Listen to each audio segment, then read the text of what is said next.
profiter des grands espaces en regardant le biathlon avec les montagnes du Jura.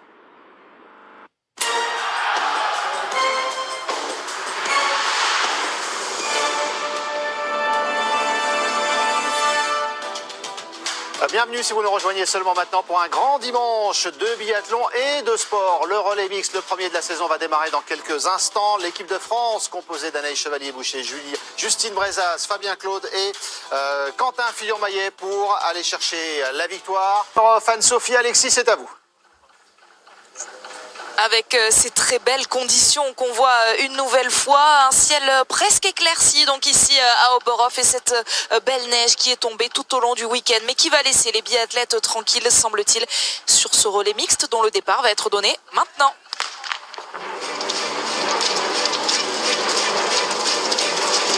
Et une arène qui aurait dû exulter à ce moment-là, malheureusement. Il faut faire sans, mais on va s'estimer heureux quand même avec tout ce qui se passe de pouvoir continuer à vivre ces belles courses de biathlon. Anaïs, bien partie, vient de prendre la tête pour la première descente. Elle se place devant l'italienne et devant la norvégienne.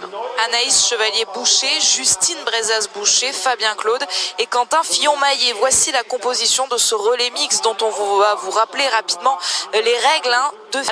C'est de faire commencer les filles et ensuite les garçons. Pourtant, femmes comme hommes vont parcourir la même distance, 6 km. Et vous le disiez en avant-course, Alexis, ça donne donc plus de poids aux filles. Oui, proportionnellement sur le temps de course, si on regarde bien, les filles mettront un tout petit peu plus longtemps que les garçons pour faire la même distance. Donc, dans la balance, à la fin, leur course pourrait peser peut-être un tout petit peu plus, à quelques secondes près. Ça pourrait faire la différence. Quoi qu'il arrive, cette piste montrera à chaque fois la longue montée qu'on a à l'image, justement. Il va falloir gravir pour chacun des biathlètes et chacune des biathlètes qui font cette course aujourd'hui. Il faudra monter 3 fois au sommet.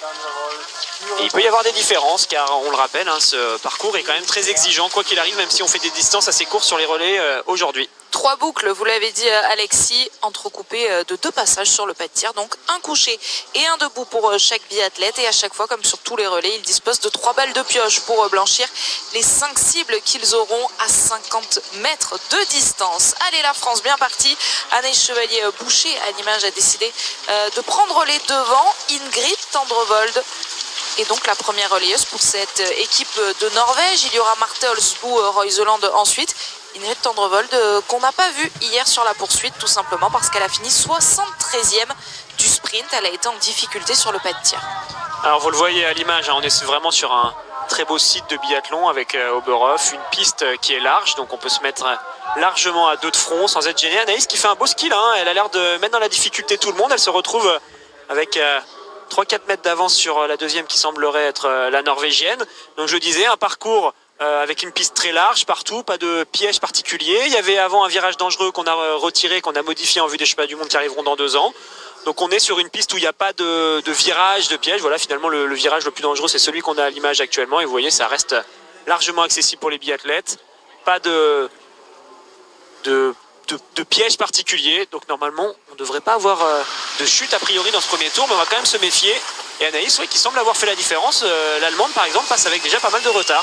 Elle a dynamité le début de cette course, Anaïs Chevalier-Boucher, poussant les autres biathlètes à faire l'effort. Ça y est, ça prend le relais devant. On la voit là, Anaïs Chevalier-Boucher dans ce virage. C'est la Russe Yuliana Kaisheva qui s'est mise devant. Et là, on voit bien le phénomène d'aspiration avec la Norvégienne. Regardez, elle a quelques mètres de retard. Et puis, finalement, dans le shoes d'après, elle va pouvoir se remettre dans les skis de la Française, bien à l'abri, et ça lui permet de prendre de la vitesse. C'est pour ça qu'Anaïs s'est fait rattraper d'un coup comme ça à la fin de cette descente et qu'elle se retrouve désormais en 3-4e position.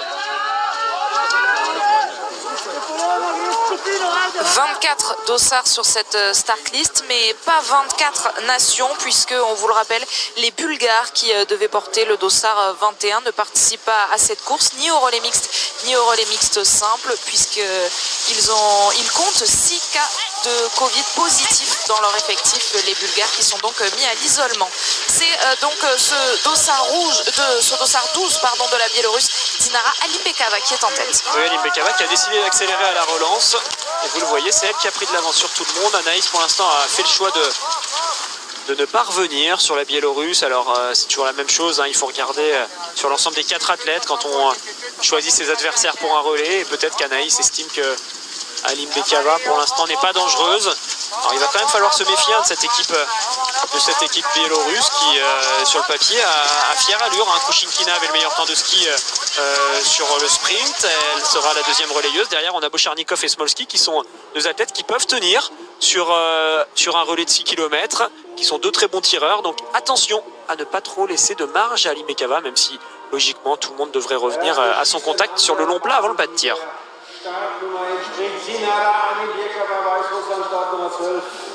On profite de ces belles images, ces beaux ralentis offerts par la réalisation allemande et toujours Dinara Alimbekova qui a donc quelques mètres d'avance à l'approche de ce pas de tir. Justement, il est là, on arrive devant cette tribune malheureusement déserte et on va s'avancer pour le premier tir de ce relais mixte, premier relais mixte de la saison.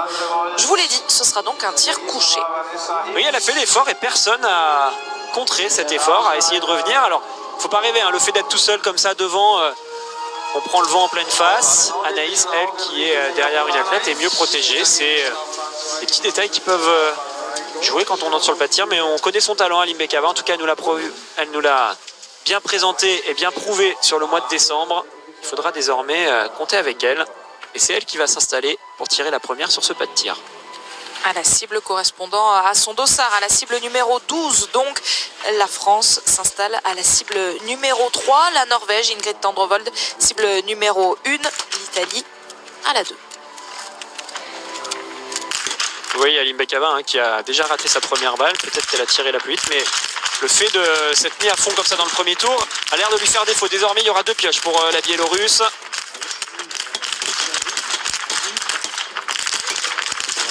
Et c'est impeccable pour Anaïs Chevalier-Boucher qui va ressortir tout de suite avec l'italienne, avec la norvégienne. Peut-être oui, c'est tombé pour Ingrid Tendrevold. C'est également le cas pour Vanessa Hintz. Oui, beau choix stratégique d'Anaïs de ne pas s'être emballée et ne pas avoir essayé de rentrer sur Alimbekova. Bien faire descendre le rythme cardiaque avant de commencer à tirer. Ça lui permet de ressortir en tête. Exemplaire sur ce début de course. C'est là, hein, regardez, Alimbekova, elle y est toujours sur le pas de tir. C'est là où souvent on vous dit que ça sert à rien d'essayer de creuser des écarts dans le premier tour, car le vrai révélateur finalement, c'est quand on arrive sur ce premier tir tous ensemble. C'est là qu'il faut être bien présent pour pouvoir ressortir en tête. Et c'est pas les 3 secondes qu'on a gagné dans le premier tour qui vont faire la différence en toute fin de course. Et d'autant que Dinara Alimbekova va en perdre beaucoup du temps. Elle doit aller visiter l'anneau de pénalité malgré l'utilisation de ces 3 pioches. Elles n'ont pas suffi. Il y aura 150 mètres supplémentaires à parcourir pour la Biélorusse. Ouais, je le disais, une équipe qui pourtant sur le papier avait fière allure, et ben avec ce choix stratégique, alors est-ce que c'est une erreur? Est-ce qu'elle a bien fait de laisser parler ses jambes si elle avait envie d'accélérer? Bon, bah ça, c'est elle qui tirera les enseignements, mais en tout cas, avec cette à notre pénalité, désormais, ça va être plus compliqué pour les Biélorusses. C'était le maillon fort de cette équipe, clairement, Alimbekova. Si c'est elle qui rate, vous comprenez bien que derrière, ça va être plus difficile pour eux. Beaucoup d'équipes favorites sont donc bien au rendez-vous. L'équipe de France, évidemment, avec Anaïs Chevalier-Boucher. L'équipe d'Allemagne, Vanessa Hintz. L'équipe d'Italie aussi, hein, donc ce dossard 2 qui a décidé d'intercaler ses meilleurs éléments. Lisa Vitozzi partira en 2e position. Dominique Wittich en 4e position. Dorothea Virar et Lucas Hofer, eux, seront sur le relais mixte simple. Ce sera tout à l'heure. Effectivement, et je vous rassure, il n'y a pas l'autoroute à côté de la piste, c'est bien le drone qu'on entend sur le plan précédent, et c'était justement le drone qu'on avait récupéré pour cette belle image vue du ciel. Allez, elle est là, Anaïs, toujours en tête de cette course. On va regarder comment évolue Tendrevold. Tendrevold qui s'est bien raté hein, sur le sprint. Derrière, on ne l'a pas vu non plus sur la poursuite, contrairement à Thierry Lecoff et Royseland qui elles, ont joué devant. Elle a l'air pour l'instant de pas vraiment revenir sur Anaïs. Elle se replace, la norvégienne, derrière l'allemande. Et donc c'est tout bon. Pour l'instant, Anaïs gère son effort comme elle le sent. Et c'est les autres qui sont obligés de forcer pour rester à son contact. Un mot sur les autres équipes que l'on avait cochées, notamment cette équipe de Suède. Lynn Persson a commis 2 erreurs. Elle est ressortie 19e, juste derrière les Russes. Kaisheva, 2 erreurs également, 18e à la sortie de ce pas de tir. Ouais, Tendrevold n'a pas l'air au mieux là, vous le voyez sur cette relance, elle se fait doubler par l'américaine, elle était rentrée dans les skis de l'allemande, finalement l'allemande lui a repris quelques mètres, il faudra suivre ça dans le dernier tour. Si Tendrevold a du mal, ça peut forcer peut-être Royseland à combler un écart dans le premier tour, mais il reste encore un tir, donc on va faire attention à Tendrevold, elle est capable d'aller chercher un 5 sur 5 sans problème sur le pas de tir. Mais en tout cas, on décèle quand même des signes de faiblesse chez elle qu'on n'avait pas vu sur le mois de décembre. Elle a été très rapide à ski, norvégienne. Attention, il y a une chute avec l'Autrichienne. Ouais, L'Autrichienne Julia Schweiger qui va devoir rapidement se remettre en selle, mais oui, cette carabine touchée, donc en tombant sur le dos, ça pourra avoir des répercussions dès le deuxième tir de ces premières relayeuses. Le tir debout, on va le revoir. Ouais, alors vous le voyez, hein, c'est une piste qui est quand même un petit peu lustrée aujourd'hui. On a du mal à tenir les skis parallèles et elle était légèrement en arrière, un petit peu à cul. Elle s'est fait bloquer les skis, ça l'a renvoyé en avant. Du coup, elle a essayé de forcer avec les abdominaux pour se relever, mais on a un poids supplémentaire avec la carabine. Ça l'a entraîné complètement vers l'arrière. Ses skis se sont écartés en même temps et paf, elle a tapé les fesses au sol, la carabine en même temps. Alors le tir couché est passé. Sur le tir debout, si elle a rien cassé, ça devrait pouvoir... Début de parcours, en ce début de course de Anaïs Chevalier-Boucher, sortie avec 1 seconde d'avance seulement sur l'allemande de Vanessa Hinz. Elles étaient ensemble sur la piste. Au dernier intermédiaire, vous l'avez sans doute remarqué, Vanessa Hinz accuse désormais 5 secondes de retard sur la française qui est bien dans sa course. Bah pour l'instant, on a l'impression qu'elle est tout simplement plus forte que les autres, hein. Elle n'a pas placé d'attaque particulière, elle n'a pas l'air de mener... un train où elle est vraiment à fond. On est bien sûr sur un rythme élevé, un rythme de compétition, mais on sent qu'elle en a encore un petit peu sous la pédale pour l'instant. Elle utilisera sûrement ce qui lui reste dans le dernier tour. Elle gère très bien et c'est simplement les autres qui n'arrivent pas à la suivre. Alors, est-ce qu'elle est plus forte? Est-ce qu'aujourd'hui ça glisse très bien pour l'équipe de France? Je sais pas, mais on va pas se priver de notre plaisir et on espère qu'elle va nous proposer la même chose sur le tir debout qui va arriver dans quelques instants. Gestion parfaite pour l'instant d'Anaïs Chevalier-Boucher, gestion parfaite également tout à l'heure avant ce tir couché, vous l'avez souligné Alexis, elle a pris le temps de se mettre tranquillement dans ce tir et elle y arrive pour le tir debout. Maintenant derrière elles sont 3, Vanessa Hinz, Ingrid Tendrovold et l'américaine. C'est là où il faut qu'elle soit maligne, Anaïs, elle est toute seule devant, donc j'expliquais tout à l'heure pour Aline Bekava. Quand on est seul, on est face au vent. Il faut être capable de garder du rythme pour que celles qui sont derrière ne reviennent pas trop facilement et en même temps, il faut être capable de souffler pour faire redescendre le souffle, le rythme cardiaque en prévision du tir qui va arriver très vite.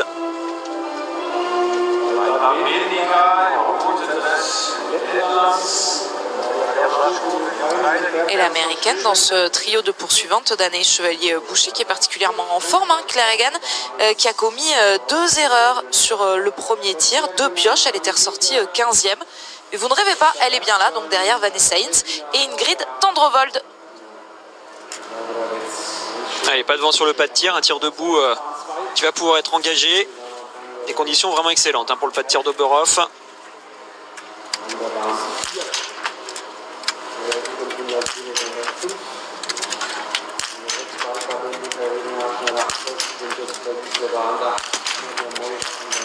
Et un tir lui aussi excellent pour Anaïs Chevalier-Boucher qu'on aime voir à ce niveau d'exigence. Elle va ressortir seule en tête. Oui, absolument parfaite Anaïs aujourd'hui. C'est vraiment du très gros premier relais. Elle est exemplaire et elle va très bien lancer cette équipe de France. Allez, il y a un dernier tour à finir. Elle avait l'air d'être en forme. Elle peut peut-être encore accroître son avance. Et vous le voyez, Tendrovold finalement, ce qu'on avait pressenti sur le tour précédent a l'air légèrement moins bien aujourd'hui. Alors bon, elle est passée par seulement une pioche. On verra ce qu'elle fait dans le dernier tour. 12 secondes d'avance pour Anaïs. Va-t-elle être capable de creuser l'écart sur Hinz? On va suivre ça dans ce dernier tour. Claire Egan est bien là, on a vu la Suède bien se replacer après 2 erreurs initiales de Lynn Persson. La Suédoise est ressortie en 5e position, juste devant donc Ingrid Tendrovold dont vous parliez. À l'image il y a quelques secondes on avait l'Italienne Irene Lardschneider. Et elle aussi va pouvoir ressortir. On le revoit, le tir d'Anaïs Chevalier-Boucher. Surtout, on va voir à quel endroit viennent taper ses balles. La première était dans le coucher, la deuxième légèrement à gauche, la troisième très bien. Ouh, elle a eu une balle limite là, qui était presque sortie à droite. Et la dernière presque sortie à gauche. Donc c'est tout bon, ça passe, il n'y a pas de cordon. Mais ça aurait pu presque faire une pioche pour Anaïs. C'est dedans, c'est ça l'objectif, c'est d'aller taper le noir, peu importe où on tape. Dès que ça devient blanc, c'est tout bon. Et donc elle est ressortie en tête avec un beau 10 sur 10 aujourd'hui pour Anaïs. Elles sont peu nombreuses à l'avoir réussi ce 10 sur 10 en tête. Anaïs Chevalier-Boucher, Vanessa Hinz pour les Allemands. Et on note également un 10 sur 10 pour le Kazakhstan. Ce que vous disiez dans le tour précédent se confirme. Claire Egan est plus rapide, Anne-Sophie, que Vanessa Hintz.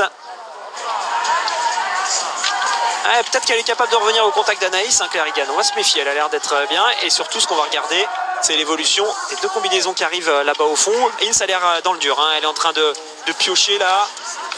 Regardez comme elle souffre, l'Allemande. Elle va avoir du mal à finir. Ça va peut-être permettre justement à la Norvégienne et à la Suédoise de rentrer. Tendrevold et Lynn Persson sont ensemble. Derrière la Lettonie et puis cette équipe de République tchèque, hein. Attention avec Markéta Davidová qui prendra le départ en deuxième relayeuse, et puis Svreteki et Moravec seront les deux relayeurs pour cette équipe de République tchèque qui, souvenez-vous, était allée chercher le bronze au dernier championnat du monde. Alors pour l'instant, Anaïs n'a pas réussi à accroître l'avance qu'elle avait à la sortie du pas de tir. Elle a déjà beaucoup donné, hein, quand même dans le deuxième tour. Elle était seule en tête, donc elle a dû travailler de partout. Elle n'a pas pu profiter de l'aspiration. Peut-être que d'autres athlètes seront légèrement plus fraîches dans le dernier tour. Hintz est tout seul, donc ça veut dire que l'américaine doit être maintenant bien devant. Ouais, vous l'avez vu. Elle est là-bas devant, Claire Egan.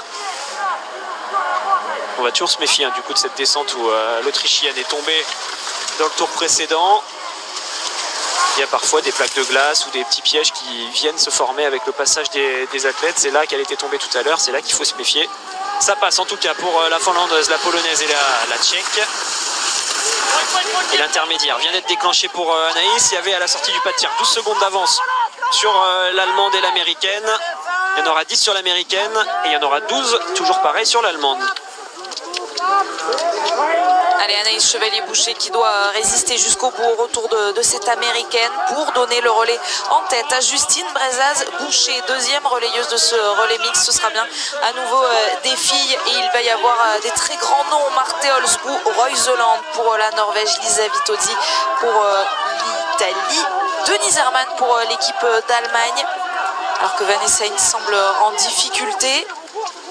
Ouais, Vanessa Hintz qui finalement a bien tenu, elle est toujours au contact de l'américaine.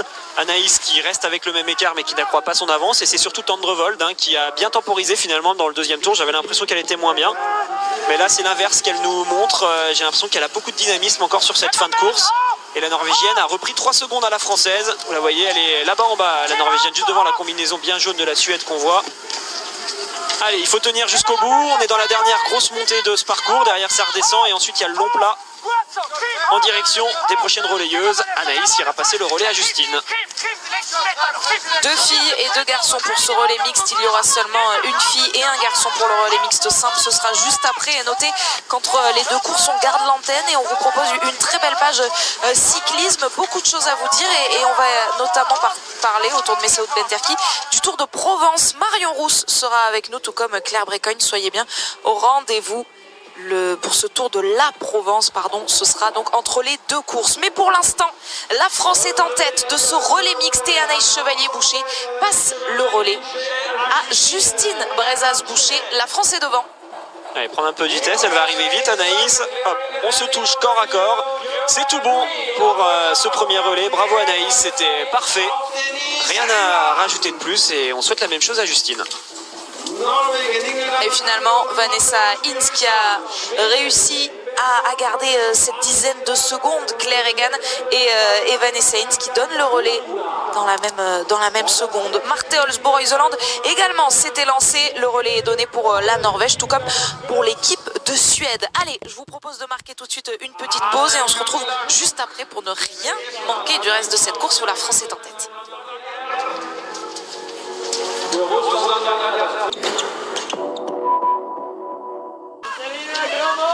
Justine Brezaz-Boucher, Denise Herrmann, Marte Olsbu Royseland, Elvira Heuberg. Voici les premières filles à cet intermédiaire, celles qui sont passées dans les premières positions. Et surtout, on a donc la France en tête de ce relais mixte.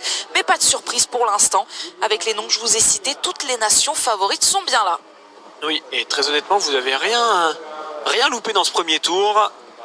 Toutes les positions sont restées quasiment pareilles. On voit le ralenti de Royseland et Heuberg qui sont en train de skier ensemble. Elles se relaient gentiment toutes les deux juste devant l'américaine.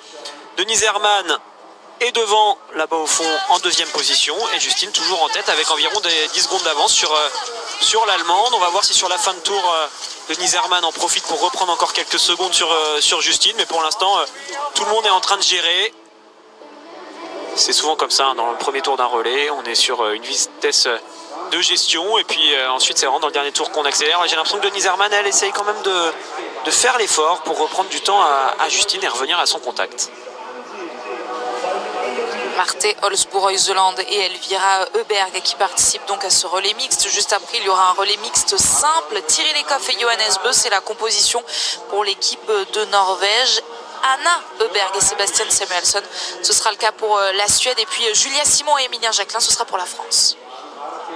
Allez, Justine va pouvoir arriver sur ce tir. Alors Justine, on le sait, hein, parfois elle décide de tirer sa première balle en prenant beaucoup de temps avant de la lâcher. Donc le fait qu'elle soit en avance, ça va lui donner justement cette marge où elle va pouvoir tirer à son rythme si elle le souhaite. Les conditions sont toujours parfaites sur ce pas de tir. Pas de vent, une belle visibilité, même du soleil, on peut s'en réjouir. Elle va s'installer et puis très vite l'Allemande va arriver pour se mettre sur le tapis numéro 2.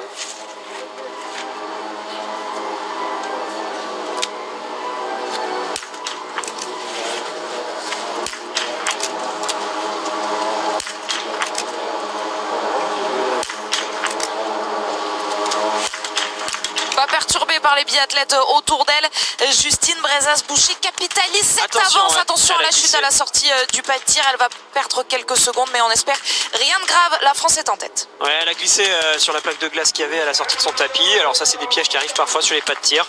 C'est difficile d'être au courant. Par contre, vous le voyez, hein, l'Allemande a très bien réussi, mais derrière, la Norvège et la Suède vont craquer. Alors on espère que Justine, on verra peut-être un plan plus large pour voir ce qui s'est passé exactement, si elle a perdu beaucoup de temps ou non. Elle a toujours 10 secondes d'avance, donc elle a toujours cette marge sur l'Allemande et elle va accroître son avance sur la Suède et la Norvège. C'est très bon pour Justine pour l'instant, qui reste en tête. Et toujours aucune erreur du côté de l'équipe de France, contrairement à cette équipe de Suède. Elvira Heuberg doit absolument mettre ses balles de pioche sous prétexte d'aller sur la note pénalité. Et bien voilà, il y aura au moins un tour pour la Suède, alors que pour la Norvège, on a sauvé les meubles. Marthe Olsbourg-Heuseland ressort donc à 27 secondes de retard de Justine Brezas-Boucher. Oui, des erreurs hein, pour la Suède. Alors on est sur des conditions très stables aujourd'hui, je le dis, pas de vent, une belle visibilité, ce qui laisse penser qu'il va y avoir peu de grosses craquantes comme on voit parfois sur les relais avec des athlètes qui partent à la faute dans les derniers relais. Et quand on est sur des conditions faciles, oui, stables du moins, comme aujourd'hui, c'est toujours plus difficile de rentrer en fin de course. Là, la Suède a perdu gros sur ce tir et elle va désormais avoir un beau retard qui sera difficile à combler. Et on ne sait jamais, il y a quand même une belle équipe sur le papier. On ne va pas les enterrer tout de suite, on va attendre de voir les tirs suivants. On voit l'impact des balles de Justine. C'était plein centre pour la première, plutôt sur la gauche pour la deuxième. Là aussi c'est plein centre pour la troisième. La quatrième est également à gauche et celle-là est plein centre. Alors on va la voir repartir, regardez-le. C'est de la glace hein, vraiment sous son ski. Hop, et donc elle n'a pas d'appui. Elle tape les genoux, ça fait un peu mal sur le coup, mais normalement ça devrait être tout bon pour Justine. C'est sur le pas de tir, on vient injecter de l'eau en fait pour que la banquette, comme on appelle ça, là où sont posés les tapis, ça s'appelle la banquette. Et le but c'est que ce revêtement sous les tapis soit le plus dur possible pour que les coudes des biathlètes ne s'enfoncent pas dans la neige lorsqu'ils viennent en position couchée. Donc on vient injecter de l'eau et on vient racler très souvent pour que justement ce fond du pas de tir se transforme en glace. Et Justine s'est fait avoir par ça. Elle était encore en mode tir, elle était peut-être pas très lucide sur ses points d'appui et paf, la belle plaque de glace l'a poussée à la faute, mais rien de grave pour elle. Je pense que ça n'aura pas d'influence sur le résultat de sa performance. En tout cas, à ce nouvel intermédiaire au 8.8, Justine Brezas-Boucher a toujours 10 secondes d'avance sur Denise Herrmann et pas de secret hein, en tête de ce relais mixte. La France et l'Allemagne n'ont toujours pas commis la moindre erreur derrière la carabine. Ce sont les deux seules nations à y être parvenues. Elles sont donc en tête. On suit Marthe Olsbourg-Heuseland sur la piste. Et justement, je vais revenir sur ce qui s'est passé pour la Suédoise et la Norvégienne. Grâce à l'excellent premier relais d'Anaïs Chevalier-Boucher, la France s'est retrouvée en tête. Et la Norvège, elle, est partie avec du retard. Donc les deux filles se sont retrouvées ensemble, Elvira Heuberg et Marthe Olsbourg-Heuseland, dans ce premier tour. Elles ont essayé de cravacher pour revenir sur la tête de la course. Et donc forcément, quand on est obligé de partir à fond sur un relais, derrière, quand on arrive sur le premier tir, on peut payer l'effort qu'on a produit juste avant. Et donc c'est tout bon pour Justine qui peut profiter de ça. Elle a toujours effectivement cette avance sur Denise Herrmann d'environ 10 secondes. Elles sont toujours là, les 10 secondes entre Justine Brezas-Boucher et Denise Herrmann. La première relayeuse de l'équipe de France est avec Tanguy Kérois, c'est Pierre Esquer. Ouais, Naïs, il n'y a rien à jeter sur ce premier relais. C'est un lancement parfait pour l'équipe de France. Oui, c'est une bonne course référence pour moi, en tout cas personnellement. Mais ouais, j'aimerais bien qu'on aille chercher un petit podium avec les gars. Nous, on a déjà connu les podiums en relais avec les filles cette année, pas les gars. Et là, ce sera une belle récompense d'équipe. Mais c'est pas fait, mais c'est bien lancé. Alors on va voir. Vous avez vu prendre des initiatives dès le premier tour. Ça s'est fait tout seul, c'était prévu avant la course. Alors, je partais première ligne, du coup je sais qu'en ski en ce moment de mon relais j'étais la plus rapide et je voulais imprimer mon rythme dans la bosse pour pas avoir à subir le reste. Et en fait elle est un peu piégeuse cette piste parce que je savais qu'à l'aspi, même si tu bascules en tête, à l'aspi c'était sûr que j'allais effectivement, je me suis fait passer par 5 filles je crois. Mais finalement, après la fin de la boucle, j'ai moins skié.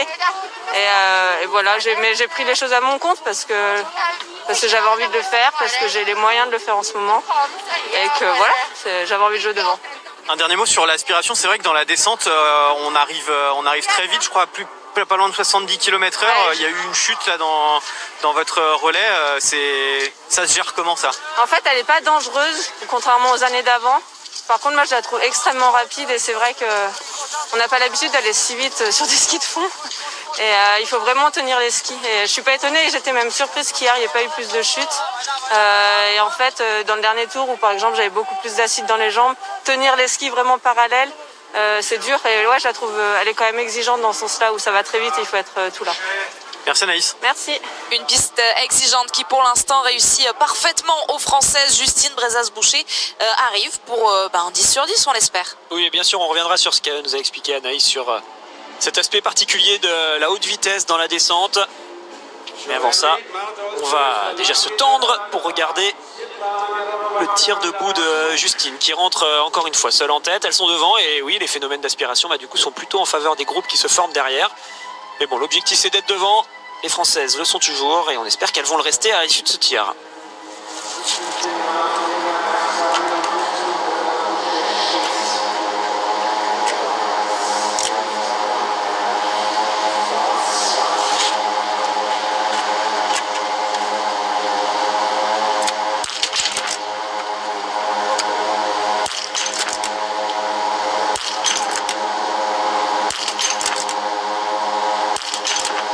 Une erreur pour Justine Brezas-Boucher, vous le savez, elle dispose de 3 balles de pioche désormais pour faire basculer cette cible. Pour l'instant, Denise Herrmann commence bien. Ouais, attention, c'est là où il faut se méfier. Elle a fait un bon tir, elle a raté une balle. Malheureusement, elle doit passer par une pioche. C'est obligatoire en relais, on doit tirer toutes ses pioches. Et c'est là qu'il ne faut pas laisser monter la pression. Elle réussit à mettre cette balle au fond de la cible. Et finalement, elle va la garder. Son avance de 10 secondes sur l'Allemande qui, elle aussi, est partie à la faute. Et qui réussit, elle aussi, grâce à 2 balles de pioche, de blanchir toutes les cibles. Elle va pouvoir ressortir. Elle va ressortir avec la Russe qui, elle, a réussi le 5 sur 5. Une pioche également pour Marthe Holzboe, Reuseland. 8 secondes, 4 exactement en avance. Attention, les Russes se sont replacés. Marthe Holzboe, Reuseland, oui, elle est un peu en chasse-patate, comme on dit dans le jargon. Elle essaye de rentrer sur la tête de la course et donc à chaque fois, elle se précipite et elle commet de nouvelles erreurs. Donc Reuseland a repris du temps sur ce tir, mais elle a toujours ce retard de 17 secondes. On va voir si la Suédoise Elvira Öberg réagit par rapport à ce qu'elle a fait tout à l'heure sur le coucher où elle est partie une fois sur la note pénalité. Il y aura une pioche au moins.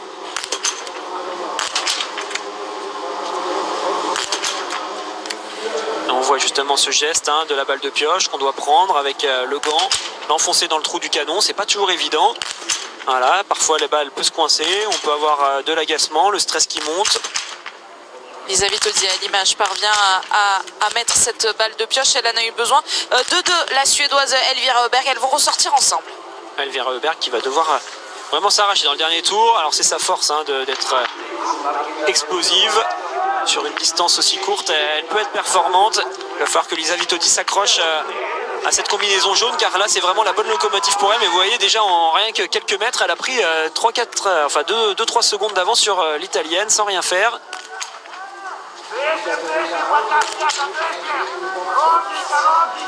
Marte Olsbourg-Heuseland, elle, a 17 secondes de retard sur l'équipe de France après ce tir, alors qu'on voit que Johannes Dalle, le troisième relayeur de ce relais mixte, après ces deuxièmes relayeuses, ce sera au tour des garçons de s'élancer, là aussi deux garçons, Johannes Dalle donc, et sur la Leigrid, ce sera pour l'équipe de Norvège. Il a raison de se réjouir puisque la Norvège est bien au contact, mais c'est toujours l'équipe de France qui est devant, en tout cas qui est sortie en tête du pas de tir. Est-ce que ça va être toujours le cas? On le voit, Denise Herrmann et Svetlana Mironova sur la piste. Ça va être compliqué pour Justine de résister au retour de Denise Herrmann et Mironova qui sont ensemble. On l'expliquait, des hautes vitesses qui sont atteints sur certains endroits sur cette piste. Donc quand on est à plusieurs, on peut se relayer avec ce phénomène d'aspiration. Et regardez Mironova qui est en train de rentrer. Et Mironova, vous vous rappelez de la poursuite d'hier, elle est 4e ou 5e je crois. Donc elle est vraiment en forme. En tout cas, elle était sur la cérémonie des fleurs.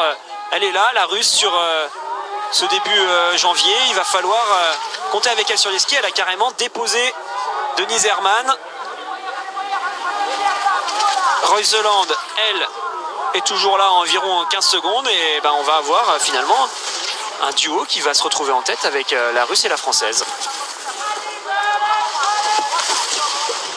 Et du côté de cette équipe russe, je regarde, c'est Alexander Loginov et Eduard Latipov qui termineront le travail dans ce relais mixte. Attention aussi à ce relais mixte simple, compétitif pour l'équipe de Russie qui a aligné le duo qui a remporté le World Team Challenge. Ouais, Mironova est passée tout de suite devant Justine. Il va falloir qu'elle s'accroche, Justine, pour rester au contact, car là, il y a un très très gros rythme qui est imposé par la Russe. Elle a l'air super bien sur cette fin de boucle et pour l'instant, Justine n'arrive pas à absorber ça. Alors là, on s'y attendait pas, ce dernier tour de Mironova qui est en train d'éclater tout le monde, je peux le dire clairement comme ça. En tout cas, deux excellentes skieuses que sont Denise Herrmann et Justine Brezas n'arrivent pas à rester à son contact. Reuseland fait un énorme dernier tour elle aussi. Elle a repris 7 secondes sur la tête de la course et elle est seulement à aller 8 secondes de Justine désormais. Et elle va pouvoir donner donc le relais à Johannes Dalle, vraiment parmi les meilleurs. Svetlana Mironova, Justine Brezaz-Boucher à l'intermédiaire, seulement 1 seconde de retard. On aimerait voir le début, la tête de cette course. Est-ce que Justine Brezaz-Boucher arrive à rester au contact? On surveille la combinaison jaune au bout de l'image. Elvira Heuberg qui elle aussi doit récupérer du temps au maximum avant de donner le relais à Jesper Nelin. Alors Mironova, oui, qui avait fait forte impression et je pense qu'elle va continuer à faire ce bel effort. Il y a encore une montée à faire derrière avant de retourner sur le stade. On va avoir un regroupement peut-être quand les premiers garçons vont se retrouver sur cette piste avec un groupe de 3-4 nations. Ouais, Mironova, elle a vraiment fait sensation là. Elle est toute seule devant, j'ai l'impression. Alors, qu'est-ce qu'on va nous montrer avec ce plan? Je vois pas beaucoup l'intérêt là de se retrouver sur cet endroit. Si, ça y est, c'est Justine en fait. Ah oui, si, ouais, en fait, c'est le moment où on revoit le ralenti effectivement où Mironova est passée avec une facilité. Regardez, on a l'impression qu'elles sont pas dans le même tour. Et Justine, c'est quand même l'une des plus rapides de ce circuit de la Coupe du Monde. Donc là, on peut vraiment applaudir ce qu'a fait Mironova, car c'était sensationnel. Et ce sont désormais les Russes donc, qui sont en tête de ce relais mixte. Alexander Loginov s'élance avec combien d'avance? C'est ce qu'on va regarder. Denise Herrmann a réussi également à reprendre du temps sur Justine Brezaz-Boucher. Elle passe le relais tout de suite à Bénédicte Doll. Johannes Dalle s'est élancé, tout comme le français Fabien Claude, désormais 8 secondes de retard sur Loginov. Ouais, Justine qui souffre, on le voit là, qui a besoin de récupérer. Elle a eu du mal dans le dernier tour, elle a perdu du temps sur pas mal de filles qui étaient derrière elle. Alors ça s'explique tout simplement par le fait qu'elle a fait les 2 premiers tours toute seule devant, avec personne autour d'elle. Et un dernier tour de relais, ça se fait vraiment à l'injection sur l'explosivité. Le but, c'est vraiment dans les 2 tours précédents de garder les muscles les plus frais possibles pour être capable de produire un effort énorme dans le dernier tour. Et quand on est dans des groupes, forcément, on garde plus de fraîcheur. Allez, c'est quand même tout bon pour la France qui est toujours dans le groupe de tête, qui est toujours devant. Loginov va se retrouver avec 7 secondes d'avance sur les autres, mais à ce coup-là, c'est lui qui va se retrouver tout seul. Quand Fabien, lui, sera dans un groupe avec Bénédicte Doll.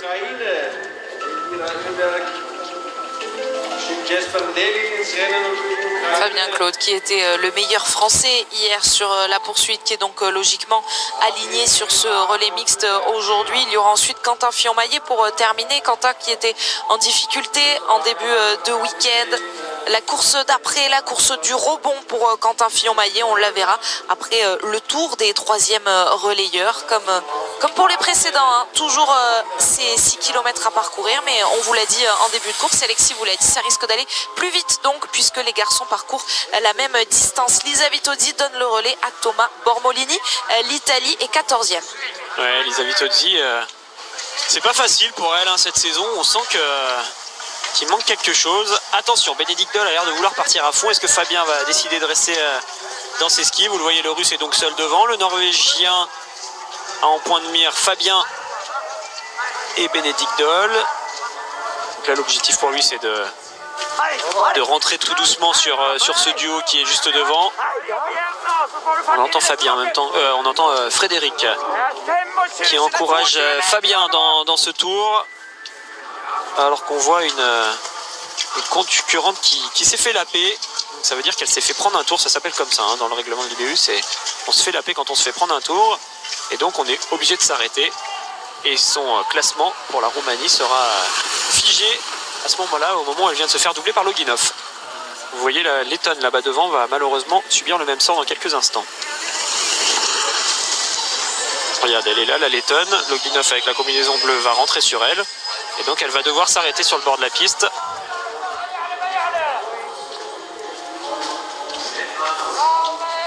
Et ce passage au nouvel intermédiaire qui nous permet de voir que la France est toujours sur le podium provisoire. Russie, Allemagne, France. On voit ces images de ce virage dont on parlait tout à l'heure avec Anaïs Chevalier-Boucher, et cette vitesse, Alexis, vitesse en ski de fond, on nous en parle hein, beaucoup depuis que les remontées mécaniques eh bien, sont fermées. Oui, on peut avoir de la vitesse en ski de fond, la preuve sur ces images. On parlait de 70-75 km/h dans cette descente, et donc oui, vous n'avez pas de trace, c'est un plan plat, vous n'avez pas de quart sur les skis de fond, et donc vos skis ont tendance à divaguer, à partir de chaque côté. Donc il faut avec vos ischios, il faut forcer pour garder ces skis bien parallèles, parce que s'ils s'écartent, eh ben, c'est la chute assurée.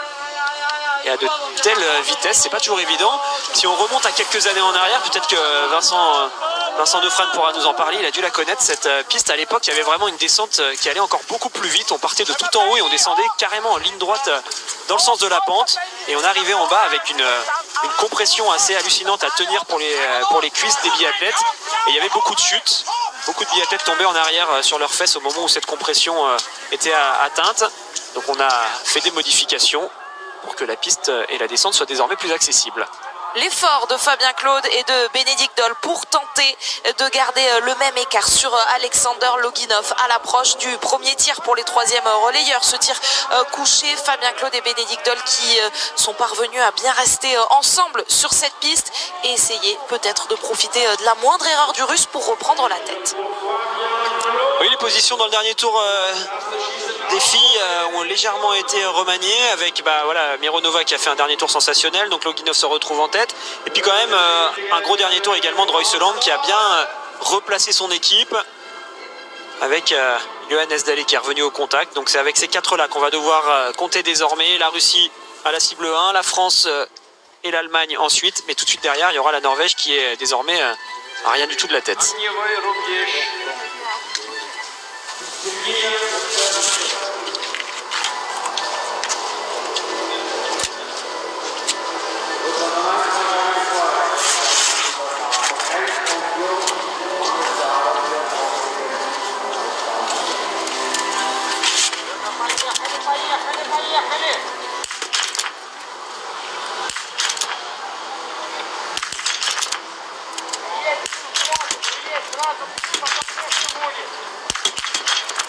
Allez, une erreur pour Alexander Loginov, peut-être l'opportunité pour l'Allemagne ou la France de passer devant. Est-ce que Bénédicte Doll va faire basculer cette dernière balle? Non, des erreurs partout. Attention Fabien qui lui est parti 2 fois à la faute. La Norvège pourra en profiter et ressortir au contact avec la Russie. C'est Loginov qui va ressortir en premier. L'Allemagne et la Norvège vont ressortir. Fabien va du coup se retrouver tout seul. Allez, il faut la mettre tout de suite parce que ça va partir devant. Celle-là, il ne faut surtout pas la rater. C'est bon. Et derrière se dépêcher. pour rentrer sur ce trio qui va skier ensemble. Fabien lui va se retrouver tout seul. Et ne pas perdre trop d'énergie puisqu'il y aura évidemment un tir debout. Ensuite, la Suède est en train de s'installer. C'est Jesper Nelin qui porte le dossard numéro 6. Martin Ponsiluoma terminera le relais mix pour les Suédois, mais ils sont loin déjà, ces Suédois. On le voit, il coûte cher les passages sur le pas de tir, les conditions étant parfaites au niveau du vent et de la visibilité. Il y a très peu d'erreurs, donc celui qui va faire une seule pioche ou deux va tout de suite perdre beaucoup par rapport au bon résultat d'ensemble de quasiment tous les biathlètes, en tout cas ceux qui jouent devant. La Suède aujourd'hui n'arrive pas à s'en sortir, ça va être compliqué pour eux, du début jusqu'à la fin. Est-ce que Fabien va être capable de revenir au contact des trois? Ça va dépendre de la façon dont il décide de s'organiser devant. Est-ce qu'il y en a un qui va décider d'emmener le groupe, ou est-ce qu'au contraire ils vont se regarder un peu, ce qui pourrait permettre à Fabien de rentrer? On va voir ce qui se passe dans la grosse montée dans laquelle ils sont actuellement dès qu'on aura quitté le plan du pas de tir, avec notamment Simon Eder qu'on a à l'image pour l'Autriche et Bormolini pour l'Italie qui vient de terminer son tir.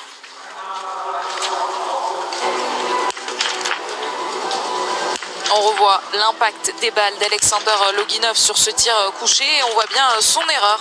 Ouais, son erreur en haut à gauche. Alors, vous avez dû entendre pendant le tir qu'il y avait du russe qui était un peu crié derrière. Alors, je ne sais pas si c'est un micro qui est positionné sur la piste ou si c'est quelqu'un qui était vraiment sur le pas de tir. Normalement, on n'a pas le droit de parler aux athlètes sur le pas de tir. Personne n'a le droit de donner des indications. Ça s'appelle une silent zone.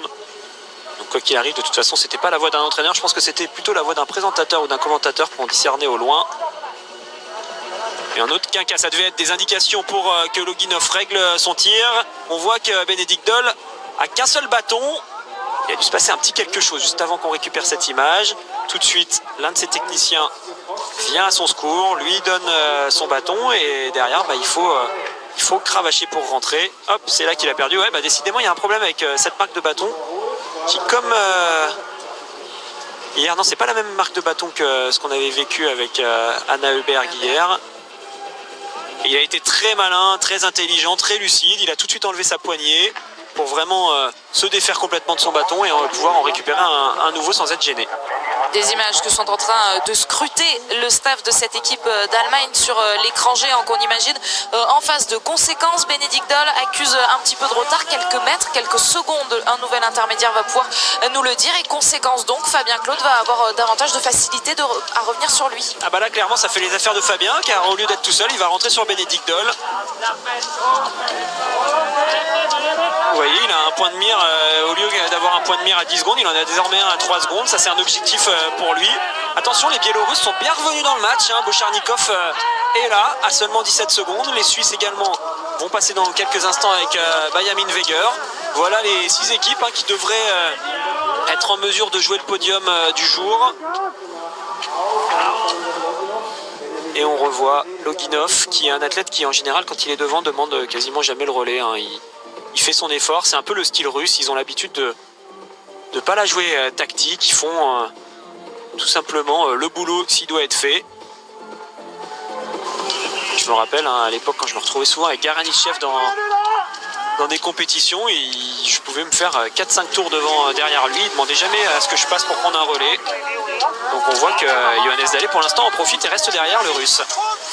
À l'image, la combinaison jaune de Jesper Nelin pour cette équipe de Suède qu'on disait prometteuse. Finalement, c'est les seuls favoris absents en tête de cette course, puisque les 4 premiers, on les attendait: Alexander Loginov, Johannes Dahlé. Regardez le phénomène d'aspiration, là on le voit, vraiment.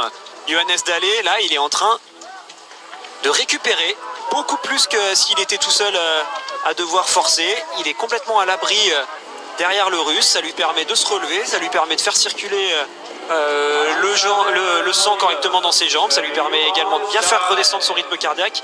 Il va pouvoir embrayer fort sur son tir debout dès la première balle, le Norvégien. Derrière, Bénédicte Doll et Fabien Claude pour l'équipe de France qu'on attend de voir arriver sur ce pas de tir. Fabien Claude, est-ce qu'il a réussi à revenir dans les skis de Bénédicte Doll, qui a connu une mésaventure avec ce bâton, qui a perdu du temps? Ne pas perdre trop d'énergie non plus, ne pas se laisser piéger par ce nouveau tir pour Fabien Claude, qui a pris 2 balles de pioche sur le tir précédent. Ah oui, celui-là, il va falloir réussir, c'est sûr. On va ensuite arriver sur le dernier relayeur dès qu'on aura terminé le tour qui va suivre. Donc là, on commence à rentrer dans le money time, où si on se rate, on n'a plus assez de temps pour pouvoir revenir.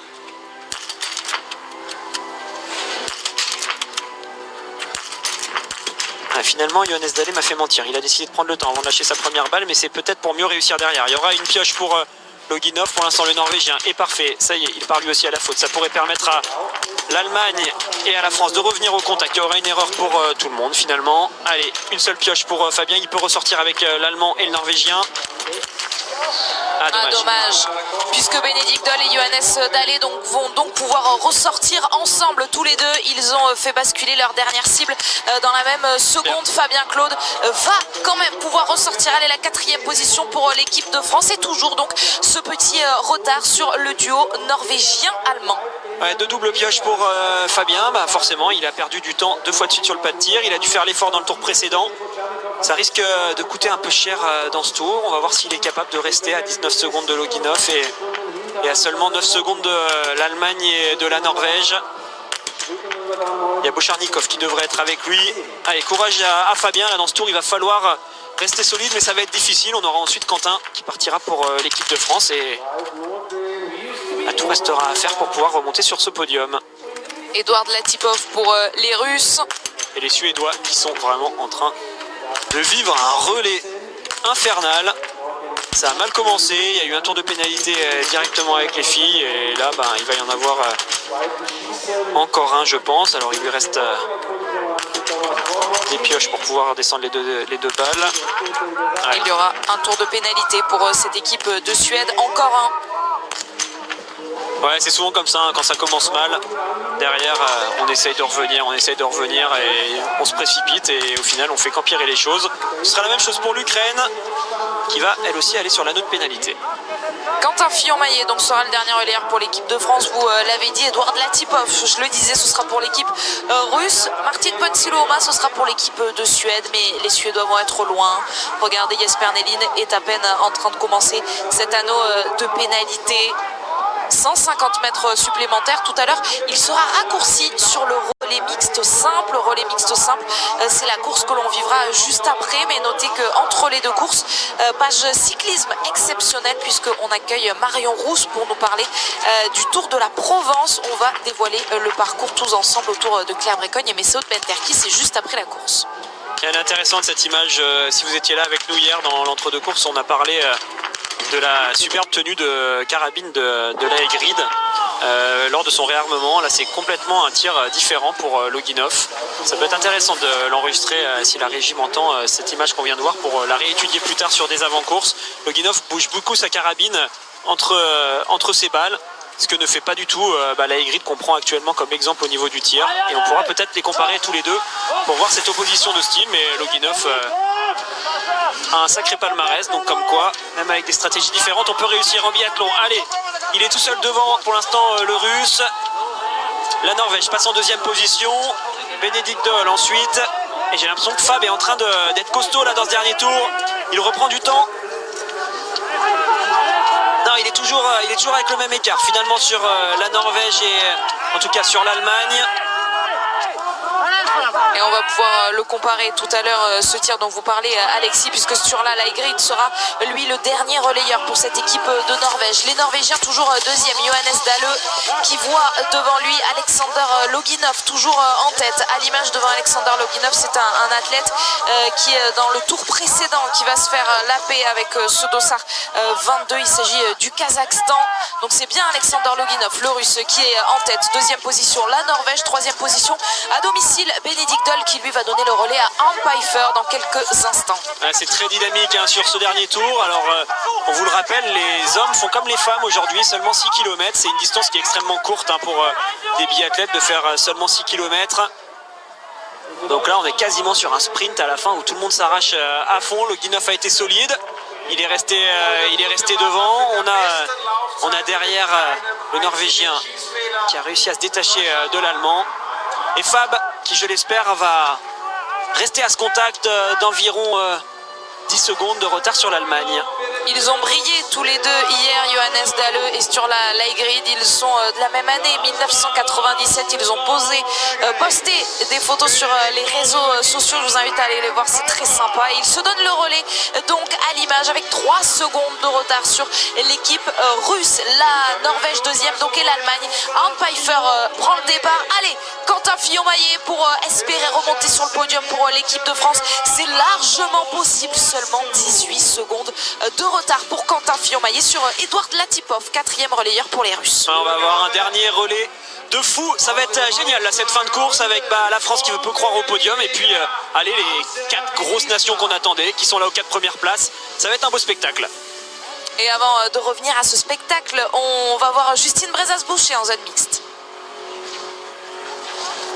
Ouais, Justine, 18 secondes d'écart là, à l'instant, tout reste à faire, c'est quasiment un deuxième départ pour ce dernier relais. Ouais, les derniers relais, c'est le relais décisif, ça va être serré. Là, je regardais les trois biathlètes qui étaient devant, c'est du lourd. Ça va être du lourd pour Quentin, mais voilà, les conditions sont bonnes sur le pas de tir et je pense que là, plus que jamais, la pioche coûte cher. La pioche et puis les moindres secondes comptent. Vous avez fait une petite glissade à la sortie du pas de tir, c'est un peu glacé. Ouais, la banquette est glacée, mais comme d'habitude, les conditions, c'est l'organisation qui jette du sel sur les tapis pour que ce soit les meilleures conditions possibles au tir. J'ai pas été assez vigilante, mais bon.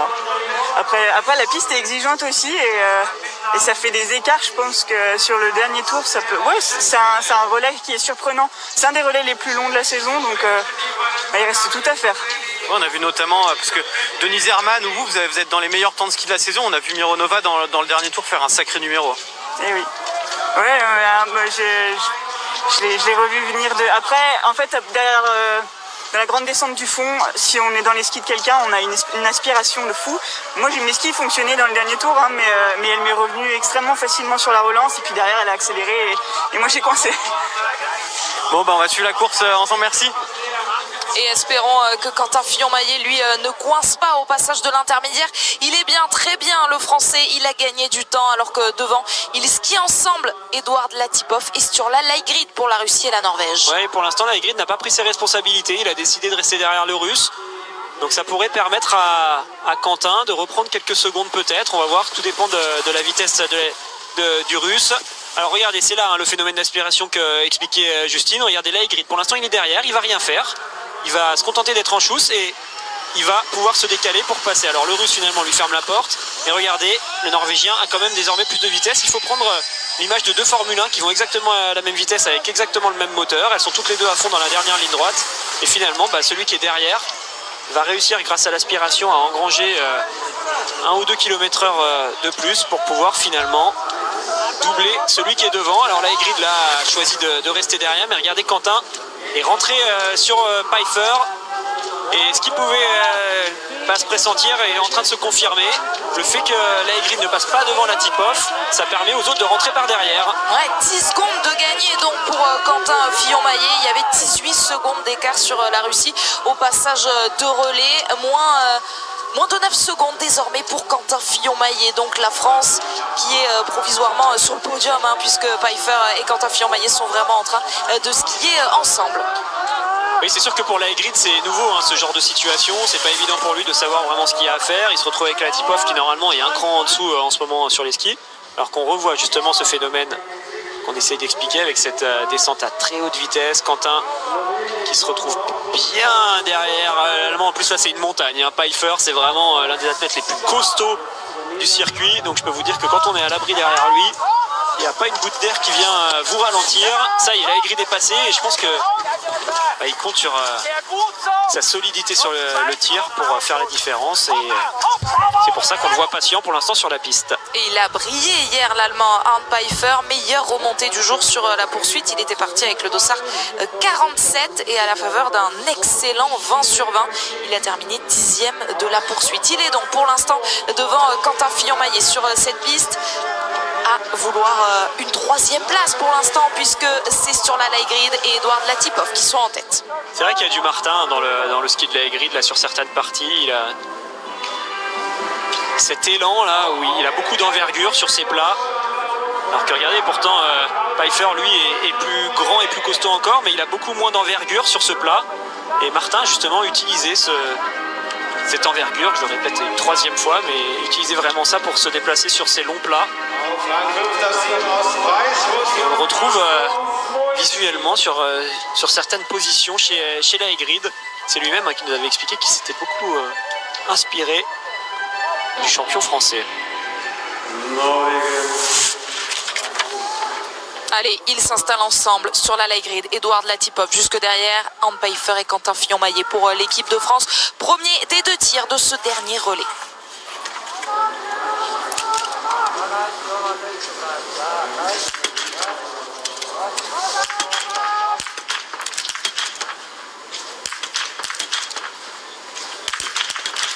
Très rapide, Édouard Latipov, il va gagner quelques secondes qu'il devrait peut-être reperdre sur la piste. En plus, il y a une erreur pour la Hagrid. Il a déstabilisé la Hagrid qui, on le sait, est très solide lorsqu'il est vraiment concentré de manière individuelle. Mais là, avec la pression rapide du Russe, finalement, c'est lui qui perd le plus sur ce premier tir. Et on se replace tranquillement pour la France et l'Allemagne. Bravo Quentin qui fait un super tir. Ils vont se retrouver à 3.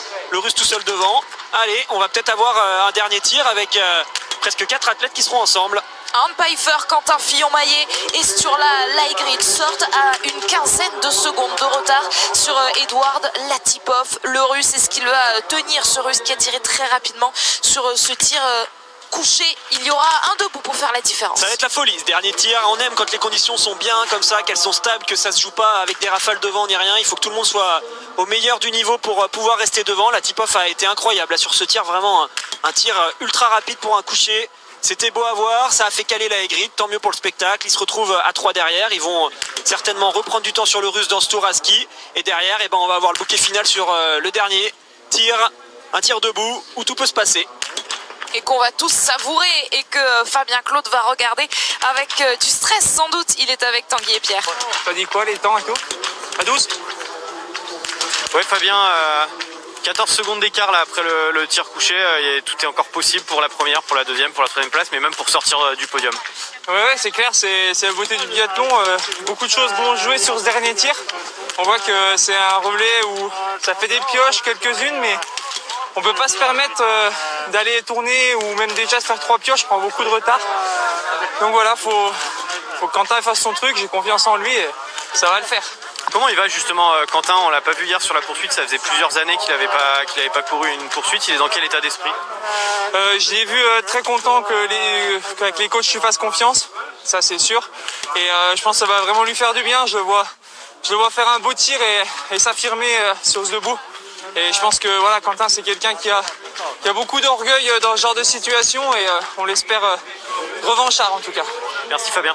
Et c'est quelqu'un sur qui désormais tous les espoirs de l'équipe de France sont. Quentin Fillon-Maillet qui est avec cet homme sur la piste, sur la light grid dont on revoit l'impact des balles. Ouais, une balle justement qui est perdue en bas, complètement à l'opposé du reste de son groupement. Donc là c'est clairement une erreur de sa part. Alors est-ce qu'il a pensé au Russe qui partait? Est-ce qu'il a eu une réaction involontaire de son épaule qui aurait fait bouger la carabine au dernier moment? Mais c'est vraiment une erreur provoquée par un mauvais comportement de sa part et non pas un problème de réglage ou un décentrage de sa visée. Et c'est pour ça que ça a dû un petit peu surprendre Siegfried. C'est vrai que lui qu'on annonce comme très performant sur le tir, on s'attend pas forcément à le voir faire ce genre d'erreur. Et regardez, on le voit sur ce plan, le Russe est devant, mais attention, la menace des 3 autres est vraiment là. Et il va avoir la pression, ce Russe, Édouard Latipov, du haut de ses 26 ans. Édouard Latipov qui pourrait offrir à cette équipe russe son premier podium de la saison. C'est une anomalie de ne pas voir les Russes à si haut niveau. Et pour l'instant, aucun podium pour cette équipe russe, peut-être le premier. Beaucoup de pression pour Édouard Latipov. Très intelligent Quentin, j'ai l'impression dans ce tour. Là, il a décidé de passer sur le début du tour devant, donc ça veut dire que c'est lui qui a emmené dans la grande montée finalement l'endroit où l'aspiration joue le moins. Et puis le fait qu'il est relayé, au bout d'un moment il faut que les autres passent. Et là il va se mettre derrière sur la fin du tour, voilà, pour être bien protégé au milieu des autres et pouvoir profiter notamment sur le long plat qu'on va aborder à la fin de cette montée. Pouvoir profiter de peut-être un peu de protection. Il faut aussi la jouer tactique pour économiser le moindre effort qui pourrait coincer dans le tout dernier tour. Allez, toujours 7-8 secondes d'avance pour le Russe, j'ai l'impression, là, sur cette partie. C'est sur le plat derrière que Latipov perdra peut-être un peu de temps du fait d'être tout seul. Et un mot avant d'arriver sur le tir d'une autre nation qu'on attendait aujourd'hui, la Suède. C'est Pepe Femling finalement qui termine ce relais pour la Suède et pas Martin Ponsiluoma. Pepe Femling qui est ressorti en 11e position. Les Suédois à 2 minutes. Le podium se joue donc entre ces hommes-là maintenant, Norvégiens, Français, Allemands et devant ce Russe qui a la pression d'un premier podium dans cet exercice 2020-2021. Allez, match à 4 pour ce dernier tir. Petit avantage pour Edouard Latipov, mais très très faible. Quentin bien protégé derrière la grid, il a pu souffler dans cette ligne droite. Pfeiffer, l'Allemand, c'est la même chose. Pfeiffer à domicile, hein. Il habite ici à Oberhof, ici il entraîne toute l'année. Il le connaît par cœur, ce pas de tir.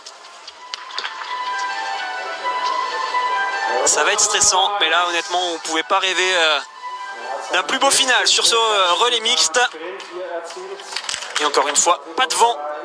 C'est pas ça qui fera la différence aujourd'hui sur le pas de tir.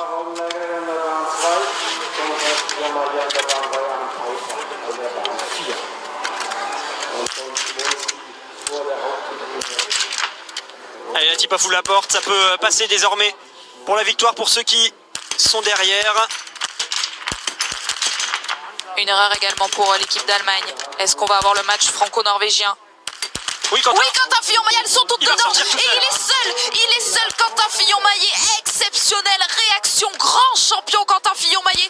Après ne pas avoir participé à la poursuite, après un mauvais sprint, il est là, Quentin Fillon-Maillet, formidable. La France est en tête et la France peut prétendre à cette victoire, puisqu'on va voir donc Et les Pfeiffer. secondes d'écart qui le séparent. Laigrid est à 7 secondes, Latipov à 9 et Pfeiffer est en train de camper finalement sur ce pas de Pfeiffer tir. à domicile, il va rester à la maison tout seul malheureusement. C'est lui qui l'aura perdu ce podium. Il y aura des anneaux de pénalité. Ouais, c'est quand même triste de voir l'Allemand qui pourtant a été le plus expérimenté sur ce pas de tir. C'est lui qui part à la faute et bravo Quentin. Un sacré tir, il fallait les chercher 5 sur 5 avec la volonté, avec la manière. Voilà, c'est ça le biathlon. Un jour on peut passer complètement à côté, se retrouver à oublier de faire un tour de pénalité, ne pas participer à la poursuite. Le lendemain, régler tout le monde sur le pas de tir. Alors il a seulement 7 secondes d'avance, il va pas falloir faire d'erreur dans le dernier tour. Il y a Laigrid qui est juste derrière, Latipov avec lui, ils sont tous les deux justement ensemble. On l'a vu avec Mironova, ça a l'air d'être bien au niveau du matériel pour la Russie aujourd'hui. Donc Quentin va devoir s'arracher dans ce dernier tour. On voit les entraîneurs, il me semble que c'est Vincent Vitoz, être satisfait. Mais regardez, il n'a pas beaucoup de marge Quentin. C'est pas encore fini pour la victoire. Pour le podium par contre ça l'est. Il sera forcément dans les 3 premiers. 7 secondes et 6 dixièmes. L'écart de Quentin Fillon-Maillet, l'avance de Quentin Fillon-Maillet sur Sturla Laigrid. Ça, c'était à la sortie du 8e et dernier tir de ce relais mixte. Quentin Fillon-Maillet, une nouvelle indication avec le gros poteau que vous voyez à votre gauche. C'est un intermédiaire. 7-6 donc et désormais 5-4. Oui, alors forcément, les autres derrière vont essayer de revenir tout de suite, vu qu'il est en point de mire à seulement 7 secondes d'avance. On a tout de suite envie d'essayer de rentrer, mais si Quentin a été malin, il a peut-être pas tout mis d'entrée pour pouvoir réaccélérer sur la relance, là où on est avec Frédéric Jean qui l'encourage.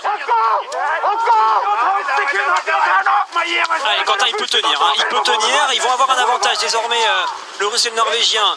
J'ai pas arrêté de vous le dire depuis le début de la course, ils vont être ensemble dans la descente, donc il y aura l'aspiration qui va en avantager l'un des deux. Ça va tirer ce duo vers l'avant. Il faut l'accepter, c'est comme ça. Et Quentin va devoir jouer avec pour essayer de garder au moins 5 secondes d'avance.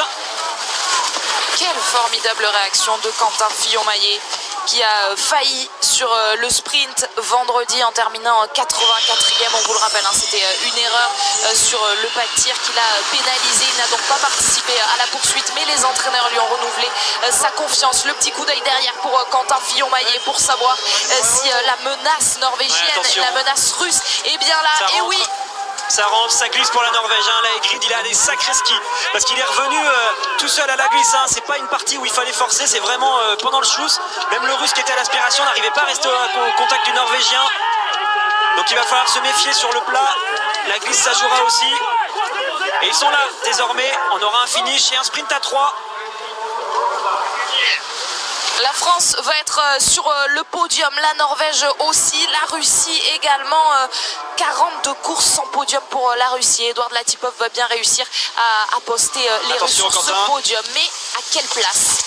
Qui pour la première, qui pour la deuxième, qui pour la troisième place? Il vaut mieux le laisser passer. Pour l'instant, le Norvégien. Par contre, le Russe, il ne faut pas le laisser passer. Il faudrait rester au contact. Déjà, on va essayer de tenir pour Quentin. Allez, on s'arrête dans cette montée. Et le mieux, ce serait d'être deuxième quand on bascule dans la descente. Le Russe, pour l'instant, pour moi, est mieux placé. Mais Quentin a l'air juste là. Ça a l'air d'aller plus vite. Et j'ai l'impression qu'il est en train de craquer. Ouais, le Français ne jouera pas pour la victoire, malheureusement. Les deux autres sont plus forts que lui aujourd'hui. Quentin Fillon-Maillet décroché dans cette montée. La France va donc aller chercher une troisième place. La victoire va se jouer entre la Russie et la Norvège qui, de Sturla Leigrid ou d'Edouard Latipov, va remporter le tout premier relais mixte de cette saison.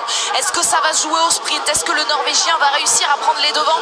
D'abord, il y aura un podium pour l'équipe de France, un podium que l'on va c'est vivre parti pour le sprint. Il se décale le Russe vers la gauche pour essayer de passer. Il a profité de l'aspiration qu'il avait prise sur le Norvégien. Il a été malin, le Russe, je vous le disais, c'était lui le mieux placé. Pour l'instant, ça lui permet de passer.